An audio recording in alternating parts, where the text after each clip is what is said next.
안녕하세요. 옆지방입니다. 네, 오늘 뭐 장이 안 좋았지만 그래도 우리 회원님들 수익을 냈는데요. 네, 우리 회원님들 오늘 뭐 6%에서 10% 이렇게 수익을 내셨어요. 우리 찰스님 같은 경우에 한 10% 정도 수익을 내셨고, 네, 제이드님 같은 경우에는 한 6% 정도 수익을 냈어요. 그렇게 해서 한 6%에서 10% 이렇게 수익들을 내셨고요. 이거는 또 이 6월달을 마무리하면서 이 뭐 돈은 얼마 안 돼요. 제가 적은 돈으로 했기 때문에 이 또 뭐 200만 원도 하고 또 70만 원으로 한 적도 있고, 예, 뭐 이렇게 적은 돈으로 했어요. 예, 60만 원 뭐 이렇게 70 안 되게 이런 돈으로도 하고, 예, 거의 200에서 300으로 이렇게 해가지고, 예, 수익을 낸 것이고요. 또 요번 달은 이렇게 수익을 또 더 많이 낼 수도 있었는데, 또 이 종목 물려 있는 그런 종목을 또 탈출을 해야 되니까, 예, 그런 종목을 또 탈출시키는데 집중을 시키다 보니까, 네, 매매를 많이 하지 못했어요. 뭐 다음 달은 또 더 잘해서, 예, 뭐 돈이 좀 넉넉했으면 좋겠는데, 이좀 더 노력을 해서 다음 달은 조금, 요번 달에는 100만원, 101만원 정도 벌었는데요. 좀 더 다음 달은 벌도록 해보겠습니다. 어, 뭐 돈이 많다고 해서 이렇게 수익을 내는 건 아니죠. 돈이 적어도 충분히 뭐 저처럼 이렇게 70만 원으로 해도 되고, 100만 원, 300에서 400 이렇게 수익을 해도 충분히 좋은 수익이 나잖아요. 예, 그러니까 뭐 이런 건 좀 물려 있었던 그런 종목들을, 이런 거는 좀 탈출하느냐고 이렇게 좀 액수가 올라간 것이고, 예, 그 외에는 이렇게 다 200, 300 요럽니다. 다 요렇게 작은 돈으로 해서 이렇게 100만 원 수익을 본 거예요. 꼭 큰 돈이 있어야만 주식으로 수익을 낼 수 있다, 이거는 아니죠. 예.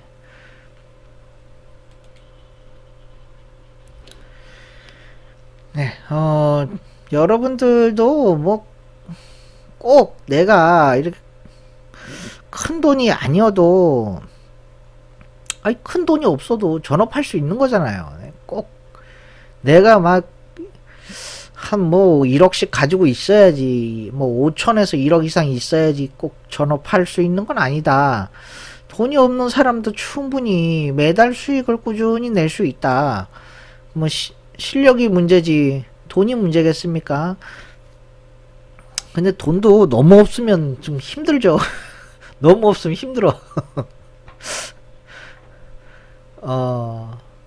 옆집 형이 유로 회원 모집을 하고 있어요. 네. 옆집 형이 유로 회원 모집을 하고 있고, 주식에 대해서 잘 모르시는 그런 주식 초보분들 계시잖아요. 특히 주린이 분들, 어디서 사야 하는지, 어디서 팔아야 하는지 아무것도 모르시는 분들, 네, 옆집 형이 최선을 다해서 도와드리도록 하겠습니다. 또 유로방에 계시는데 돈을 계속 까먹고 계신 분들 있잖아요. 예, 그런 분들 또 옆집 형이 최선을 다해서 도와드릴 테니까, 예, 유로 회원 한번 가입을 해보세요. 네, 루미마이크로 종목 분석을 시작하도록 하겠습니다. 네, 루미마이크로 같은 경우에는 이 비보존의 비마약성 진통제 오피란제린을 임상 3비상으로 첫 투여 환자를 개시했다고 하죠. 비보존은 최근 비마약성 진통제 오피란제린의 엄지건 막류에 대한 미국 임상 3비상 환자 등록을 시작했다고 합니다. 이번 임상은 오늘 10월 말까지 300명 환자를 투여를 마치고, 또 12월 말이나 내년 1월 초에 탑라인 결과를 발표하는 것을 목표로 하고 있다고 합니다. 이 엄지건막류 임상 3비상 결과에 따라 추가적 임상 3상 및 안정성 임상 시험을 이어진다는 얘긴데요. 피보존은 지난해 11월 결과를 도출한 엄지건막류 미국 임상 2비상에서 설계를 정교하게 수정했으며, 이번 임상 3비상은 성공 가능성을 극대화하는 방향으로 진행될 예정이라고 합니다.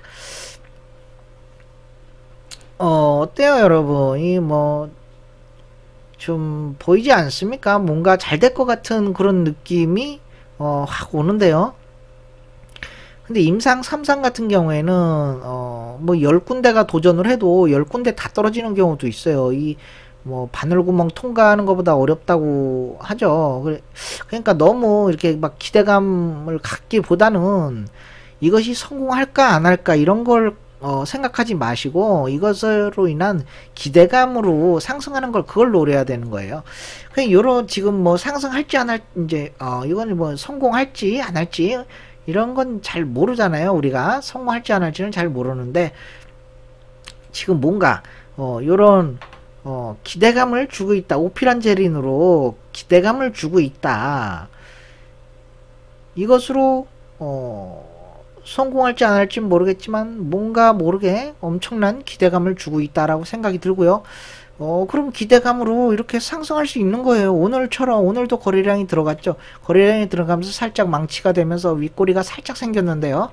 이런 모습이 좋다. 나쁘지 않은 모습이다. 라고 봤을 때, 좀 더 상승할 가능성이 열려 있다라고 보시면 돼요. 1차, 적으로 여기, 한 70%까지 상승할 가능성이 있다라고 보여집니다. 네, 이런 종목들은 꾸준하게 관찰을 하면서 지켜보는 것이 좋다라고 말씀드리겠습니다. 네, 에이프로젠 KRC, 에이프로젠 제약이나 에이프로젠 KRC나 마찬가지라고 보시면 될 것 같고요. 이 에이프로젠은 또 이중항체 플랫폼 기술, 또 이 두 종을 또 글로벌 특화를 했고요.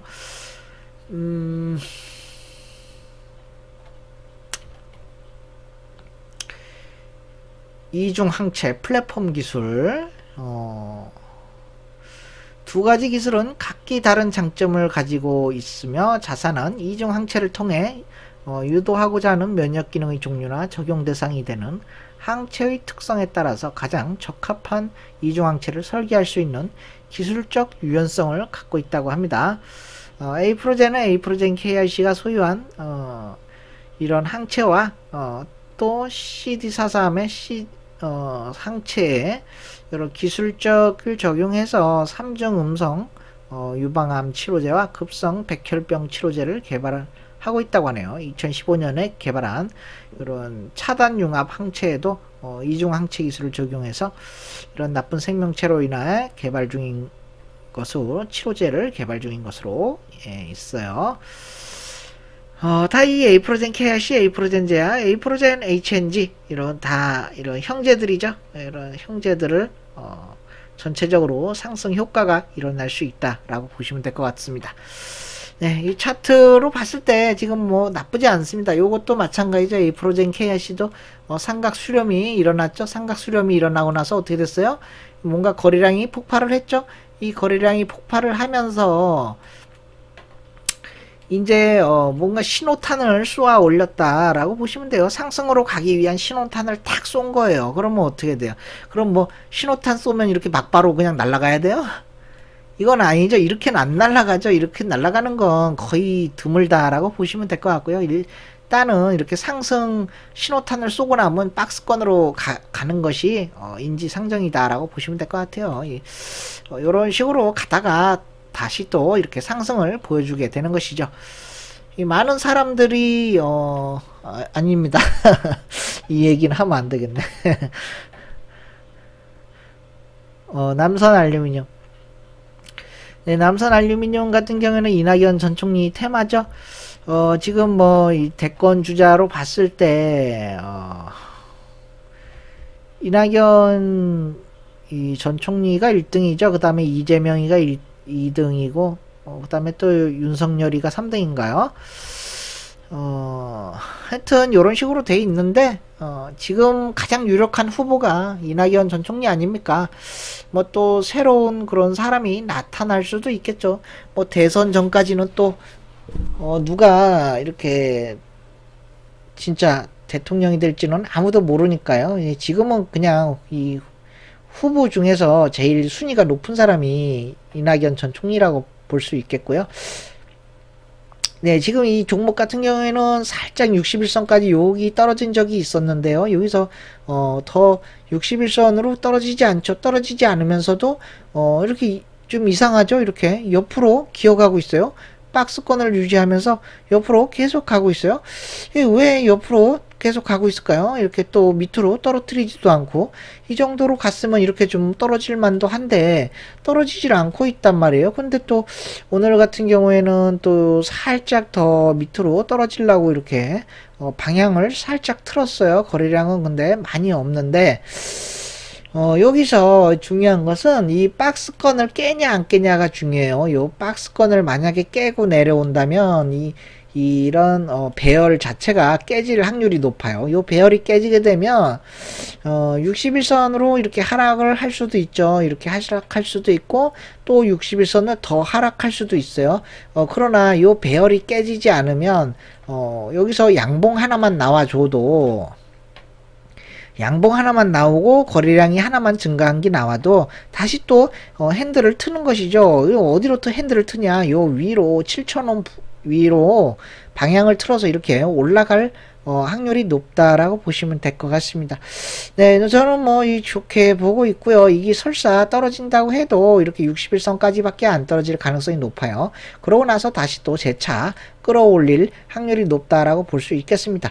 이 남선 알루미늄 같은 경우에는 지금 대선까지 한 2년 정도 남았는데 거기까지 이제 계속 우상향으로 끌고 올라갈 확률이 높아요. 그러니까 이제 이 차트를 줄여서 보면은 이런 식으로 계속 끌고 올라가는 것이죠. 이렇게 올렸다 죽였다 올렸다 죽였다 하면서 이런 식으로 대선까지 계속 끌고 올라가게 되는 것이죠. 그러면 또 지금의 가격으로 봤을 때 이것이 어쩌면 싼 가격일 수도 있겠다라는 생각이 들어요. 이 지금은 6,000원이지만 2년 후에는 얼마일까요? 6만 원이 돼 있을 수도 있죠. 예, 그건 모르죠. 아무도 모르는데 그냥 저의 가상 시나리오였습니다. 네, 삼성중공업. 네, 삼성중공업 같은 경우에는 카타르의 발주가 있죠. 하반기에 카타르에 대한 발주가 있고 또 뭐 좋은 그런 뉴스가 나왔으면 좋겠는데 뭐 세계 최초 연료전지 유조선 개발이요. LNG선 셔틀 탱커로 확대한다라고 또 연료전지 핵심 기술을 2022년까지 추가 확보해 미래 친환경 선박을 준비한다고 하네요. 네, 뭐 다 좋다고 볼 수 있겠습니다. 뭐 내용은 뭐 좋은데요. 지금 요걸 봤을 때 이미 카타르 발주 같은 거는 요 주가에 이미 선 반영됐다라고 볼 수 있겠고요. 여기서 이미 선 반영됐고 또 만약에 저는 뭐 여기 7,000원까지는 재차 상승할 가능성이 있다고 보는데요.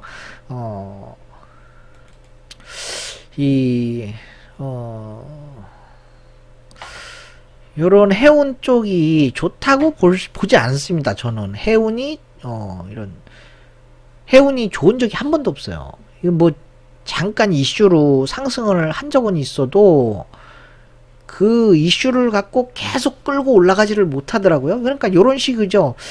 요런 식으로 뭐 큰 수주 하나 따내면 요런 식으로 상승시켜 놓은 다음에 그 다음에 다시 또 이렇게 올라가야 되는데 요 지지받고 이렇게 또 올라가야 되는데 이렇게 올라가지를 못하고 그냥 주저앉는 경우가 많더라. 왜 그런 얘기를 하냐. 보세요.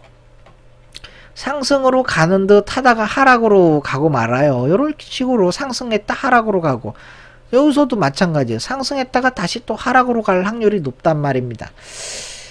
뭐 하반기에 좋다고 하니까 다시 또 7,000원까지는 한번 찍어주지 않을까, 예, 그런 생각을 해봐요. 그 이후에는 그때 가봐서, 예, 저도 지금은 어떻게 될지 몰라요. 저도 뭐 하반기 가봐서, 예, 다시 또 말씀드리겠습니다.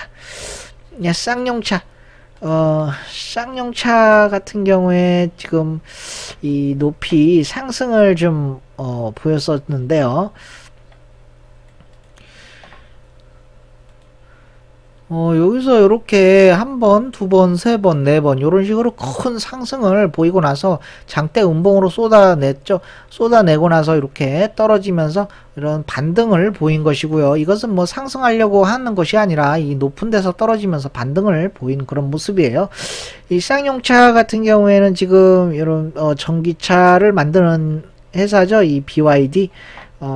중국 업체인데요. 이 업체가 이 쌍용차를 인수하려고 하는 그런 회사 중에서 가장 유력하다라고 볼 수 있겠습니다. 이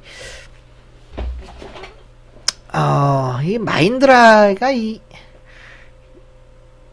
영업을 개판으로 한 건지, 이런 매각 소식이 들려온다는 것 자체가, 결국에는 이 쌍용이 가지고 있는 좋은 것들만 싹 빼서 가겠다는 거 아닌가. 네, 그런 생각도 들어요. 뭐 특허나 그런 것들 있잖아요. 뭐 이런 기술력 이런 거를 싹 빼내가는 것이 아닌가.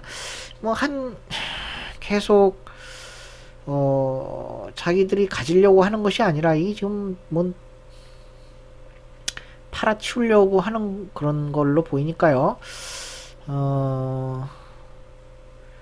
아무래도 요 BYD 얘네가 또 인수를 하게 되면 앞으로 또 이런 SUV 이런 개발 능력 이런 것들이 좀 더 좋아지지 않을까, 예, 그런 생각이 드네요. 어찌 됐든 이 쌍용차 또 이 BYD에 대한 그런 뉴스가 또 나오게 되면 아무래도 또 제 차 이렇게 여기 지금 하락 쪽으로 가닥을 잡고 있는데 여기 지금 또 이렇게 매각을 또 이렇게 함으로써 인수를 하겠다 이렇게 또 뉴스가 나오면 이 또 큰 상승이 나올 확률이 높은데요. 지금은 좀 지켜봐야 되는 그런 타이밍이다 싶고, 어, 쌍용 자동차 노조가 대주주인 인도 마인드라 앤 마인드라의 보유 지분 감자를 요청했다고 하네요. 아이고, 또 새로운 투자자의 신규 자금 투입 비중을 줄여야 한다는 논리고, 현 지분 구조대로라면 신규 투자자가 유상증자를 통해 쌍용차 일대 주주가 되기 위해 최소 5천억 원 이상을 투입해야 한다는, 예, 노조의 주장이네요. 쌍용차 노조는 대주주 지분 감자가 새 투자자의 부담 감경과 산업은행의 기업 지원 원칙인 대주주의 희생 요건에 부합한다고 합니다. 글쎄요, 이거를 할까? 쌍용차 노조는 대주주 희생이 전제된 마인드라의 쌍용차 지분을 낮추는 방안, 즉 감자를 통한 투자처를 찾는 방안을 마인드라에 제시한 것으로 확인됐습니다. 쌍용차는 매각 주관사가 선정되며 마인드라의 쌍용차 지분 매각이 기정사실화하자 지분 매각이 아닌 유상증자 1순위라고 설명을 했고요. 업계에서는 쌍용차의 이 같은 설명에 대해 반신반의 했다고 합니다. 전 세계 자동차 업계가 지금 요새 나쁜 그런 생명체의 여파로 유동성 확보에 집중하는 등 현금 여력이 없는 상황에서 쌍용차가 일대 주주가 되기 위해 5천억 원 이상의 대규모 자금을 투입하기가 쉽지 않기 때문이라고 하네요. 마인드라가 쌍용차 노조의 제안대로 지분 감자에 나선다면 신규 투자자는 자금 부담을 덜게 되고, 또 노조는 이 같은 방안이 실행되면 고용 안정을 지키는 것은 물론 정부와 산업은행의 기업 지원 원칙인 대주주 희생 요건을 충족시켜 추가 자금 지원을 받을 길이 열릴 것으로 판단하고 있다고 합니다.